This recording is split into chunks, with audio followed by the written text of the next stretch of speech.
और चलिए अब आगे बढ़ेंगे। एक और बड़ी खबर, बदलापुर एनकाउंटर पर बॉम्बे हाईकोर्ट की टिप्पणी, हम इसे एनकाउंटर नहीं कह सकते। हाईकोर्ट ने यह कहा है एनकाउंटर की परिभाषा अलग होती है। दरअसल अक्षय शिंदे के पिता ने एक याचिका डाली थी बॉम्बे हाईकोर्ट में और इसी को लेकर देखिए बॉम्बे हाईकोर्ट की तरफ से यह महत्वपूर्ण टिप्पणी की गई है और बॉम्बे हाईकोर्ट की तरफ से कहा गया कि हम इसे एनकाउंटर नहीं कह सकते हैं।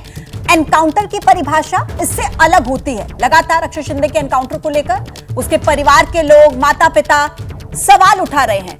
और इसी खबर पर ज्यादा जानकारी के साथ मेरे सहयोगी सूरज इस वक्त हमारे साथ कनेक्ट है। सूरज, जिस तरीके से ये हाईकोर्ट की टिप्पणी आई है, ये गंभीर सवाल खड़े करती है। क्या कुछ कोर्ट ने टिप्पणी में कहा है?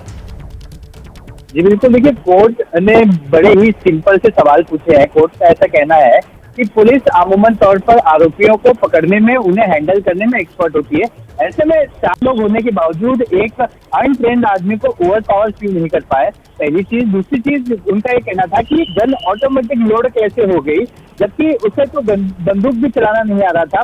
और क्या अगर कोई ऐसा व्यक्ति जिसके हाथ में बंदूक है और उसके अगल बगल 4 पुलिस वाले हैं, ऐसे में उसे ओवर पावर न करते हुए गोली सर पर मारना, ये तो एनकाउंटर की परिभाषा, ये एनकाउंटर नहीं है, क्योंकि एनकाउंटर की परिभाषा कुछ अलग होती है। तो ऐसे में कोर्ट ने लगातार जो थाने पुलिस की जो कार्य प्रणाली है उस पर सवाल उठाए हैं, इस पूरे एक्शन पर सवाल उठाए हैं।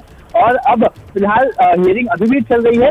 अब तक फिलहाल कोर्ट ने बड़े ही गंभीर सवाल उठाए हैं। जी, लगातार सूरज हम देख रहे हैं कि इस पूरे मसले को लेकर राजनीतिक बयान भी दिए गए। परिवार वाले पहले से ही कहीं ना कहीं सवाल उठाते रहे हैं इस एनकाउंटर को लेकर। अब बॉम्बे हाईकोर्ट की ये टिप्पणी कितनी ज्यादा अहम हो जाती है और क्या अभी तक पुलिस की तरफ से कोई प्रक्रिया, प्रशासन की तरफ से, सरकार की तरफ से इसको लेकर सामने आई है? देखिए अभी तक फिलहाल जितने भी संबंधित अधिकारी हैं वो कोर्ट रूम में मौजूद है। अक्षय शिंदे के माता पिता भी कोर्ट रूम में मौजूद है।